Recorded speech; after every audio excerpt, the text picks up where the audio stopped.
Hello dear friends, welcome to techt channel. In this video, how to activity break reminder on Instagram. So watch the video till the end, subscribe to our channel and turn on the bell.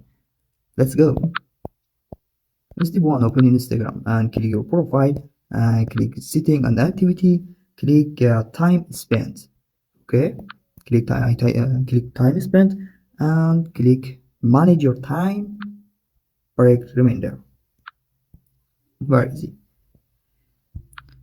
You can activate your personal opinion from the options below.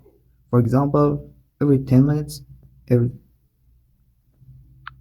20 minutes, 30 minutes. For example, I set it every 10 minutes. Click turn on. Easy. Now we have activated the 10-minute option. Please like the video and subscribe the channel. Take and take.